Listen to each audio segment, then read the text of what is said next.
할렐루야. 우리 좌우에 계신 분들과 서로 축복하며 인사하십시다. 교회가 아름답게 단장되기를 위해서 기도합시다.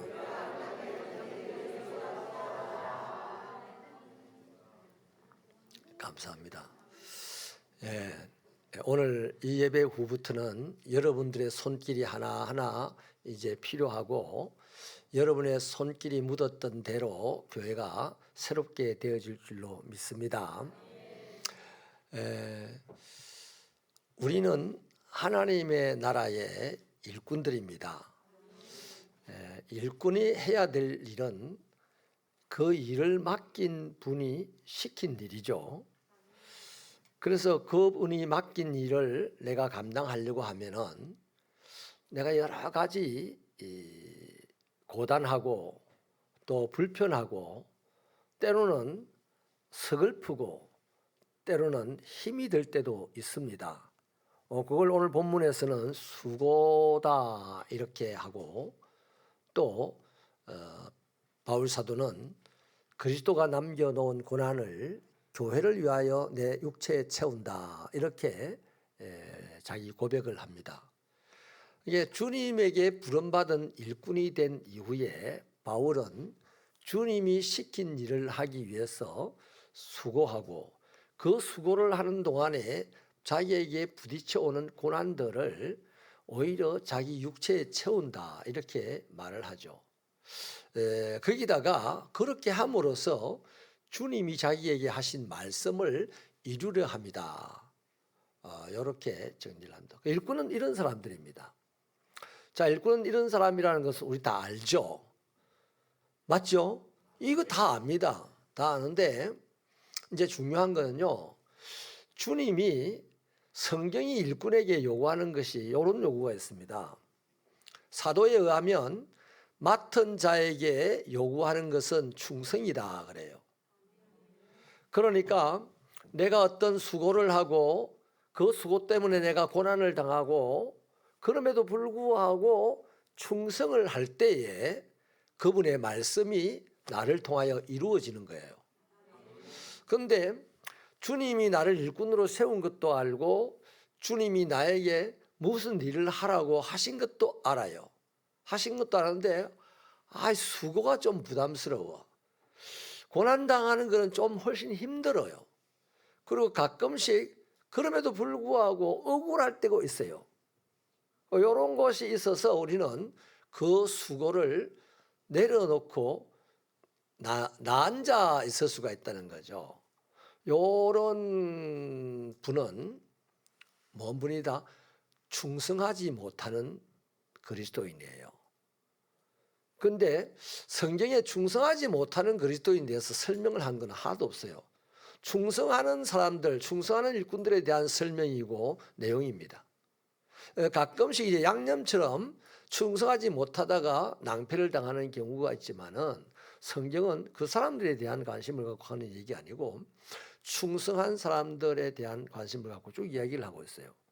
이유는 성경을 그 시대 세대마다 보는 하나님의 사람들이 충성하는 일꾼이 되게 하기 위해서입니다.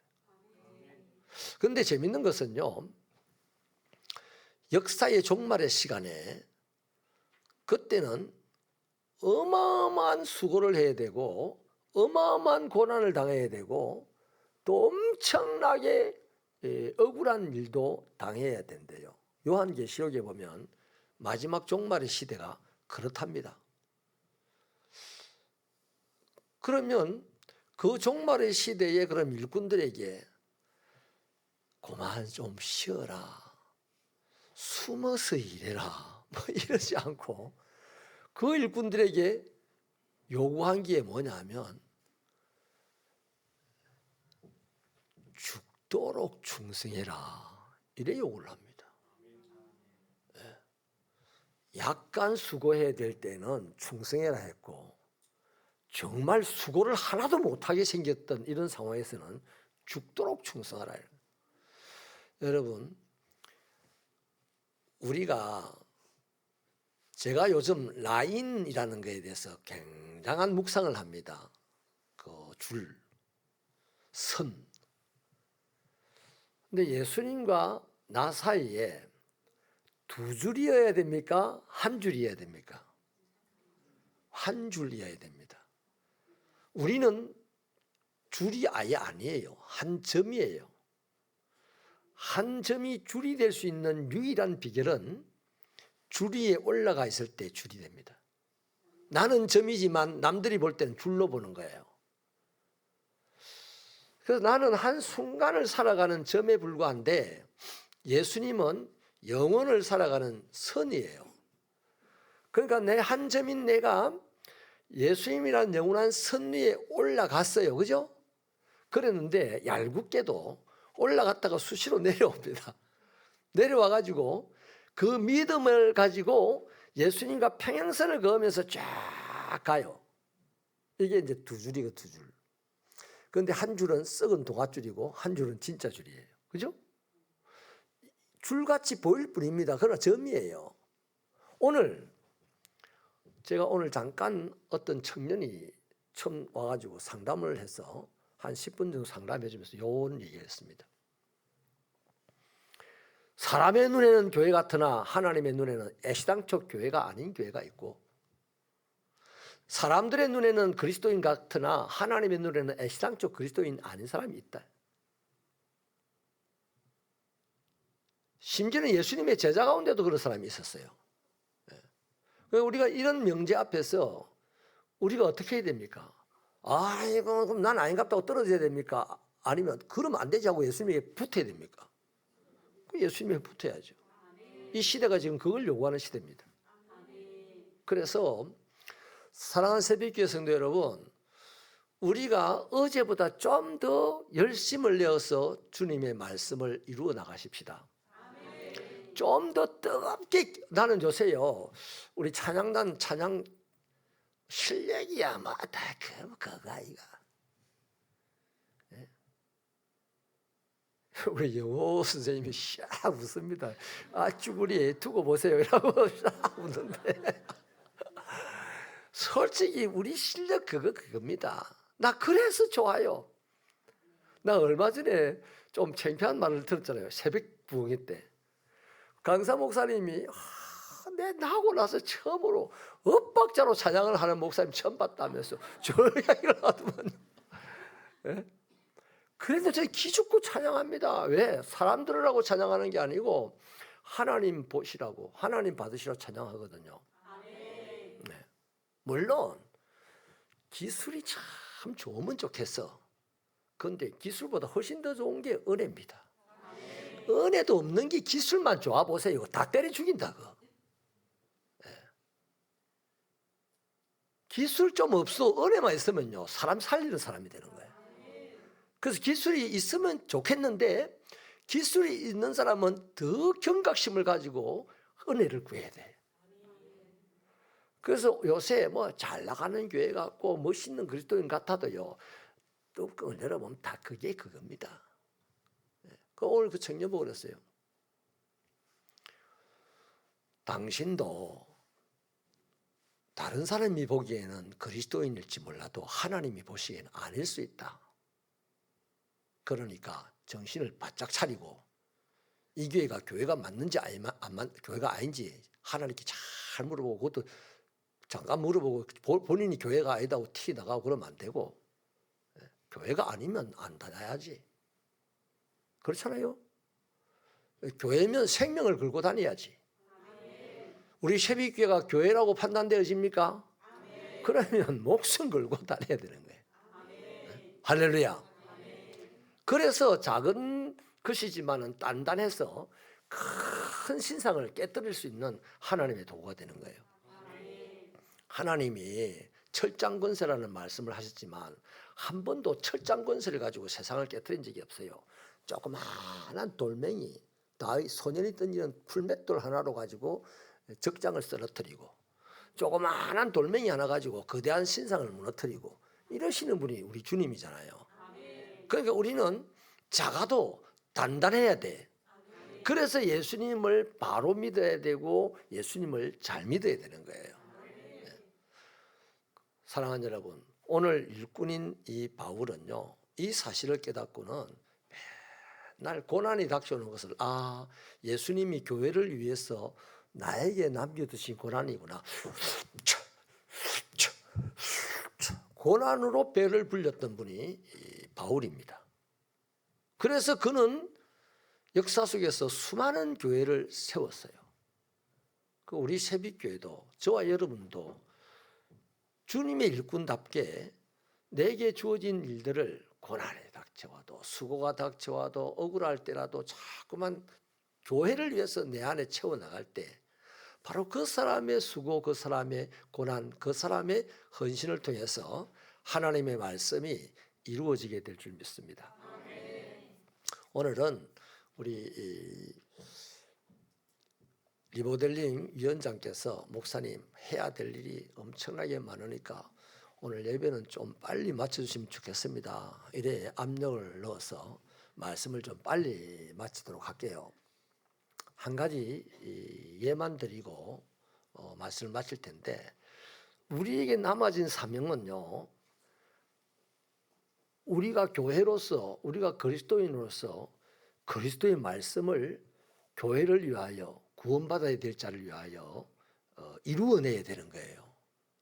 근데 그게 잘 안 되는 거죠. 그게 잘 안 될 뿐만 아니라 자기 자신도 올바르게 세우지 못하는 우리 시대입니다.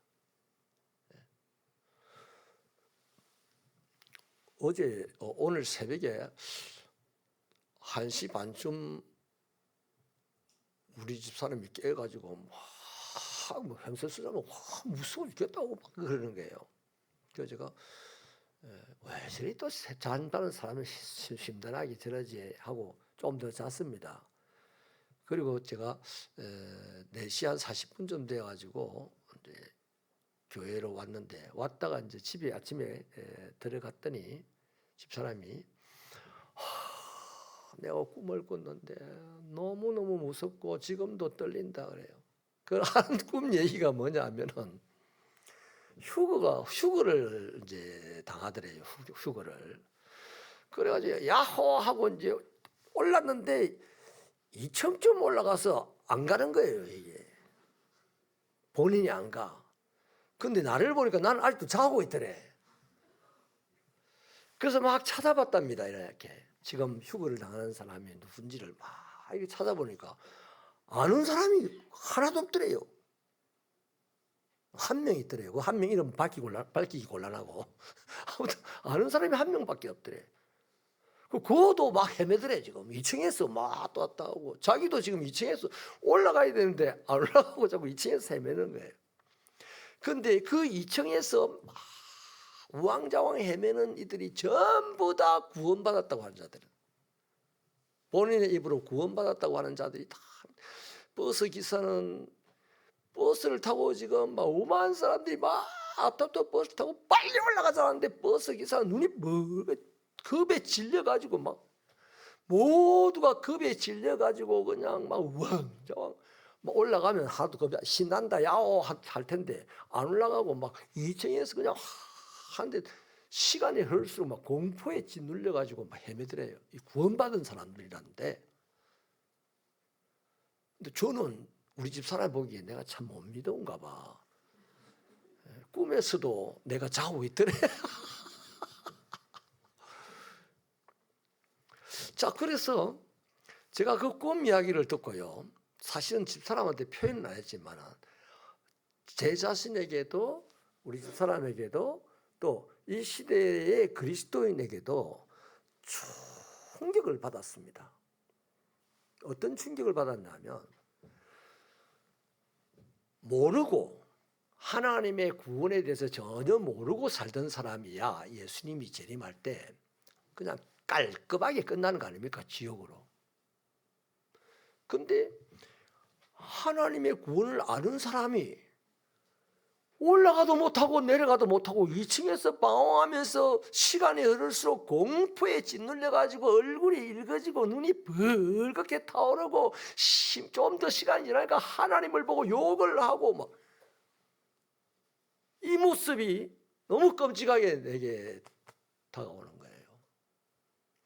물론 요한계시록에도 그게 있습니다. 그건 거기를 보면 구원받지 못한 자들이 심판받을 때 얼른 그때라도 I'm sorry 하고 주님에게 타 오면 되는데 그때도 안 오고 욕을 하면서 멸망을 당하는 내용이 있거든요. 성경에는 그렇게 있는데 우리 사람의 꿈에는 그게 아니고 자기 입으로 다 구원받았다고 하는 사람들이 또 구원받았다고 믿는 사람들이 일단 아는 안면 중에는 없고 모르는 안면들 부지기수로 구원받았다고 하는 사람 많이 있는 그들이 공포에 짓눌려 가지고 헤매고 이청쯤에 올라가 가지고 헤매고 하나님을 보고 욕하는 이 장면이요. 오늘 우리 시대에 지금 교회라는 곳을 하나님의 방주라 여기며 하나님의 일이라고 하는 재직들로서 성도들로서 살아가는 우리들 안에도 이런 케이스들이 부지기수로 많다고 생각이 됩니다. 여러분, 우리는 죽을 때까지 언제 죽을지는 몰라요. 총을 맞아 죽을 수도 있고 혈압으로 죽을 수도 있고 교통사고로 죽을 한 가지 모양으로 우리는 언젠가는 한번 죽습니다. 그런데 저와 여러분의 죽음 앞에는 딱 이 말이 수식으로 붙으면 좋겠습니다. 끝까지 충성하다 가셨다. 주의 일에 헌신하다가 가셨다. 이런 우리라면은 지금부터라도 더 주님의 일에 나를 들어서 헌신하고 충성하고 그렇게 살아가는 우리라면은 우리 집 사람처럼 그런 꿈 안 꿀 거예요. 2층에서 헤매는 꿈 안 꿀 겁니다. 휴거 꿈꾸면 샹 하고 모든 거 잊어버리고 그냥 주님만 보이는 꿈을 꿀 겁니다. 우리 그동안에 우리 한국 교회의 이 기독교의 영적 에너지가요 70년대에 정점을 그었습니다. 쫙 하고 올라와서 그때부터는 완만하게 쫙 내려오다가 지금 2025년 이시면은 급격하게 팍 꺾어지는 때입니다. 이 급격하게 꺾어지는 때에 우리 정점을 향하여 올라가던 그때의 신앙의 에너지로 회복되어지기를 주님의 이름으로 부탁합니다. 기도하시겠습니다. 하나님 아버지여, 그리스도의 몸된 교회를 위하여 부름을 받고 일꾼이 된 우리들입니다. 아버지 하나님, 정말 충성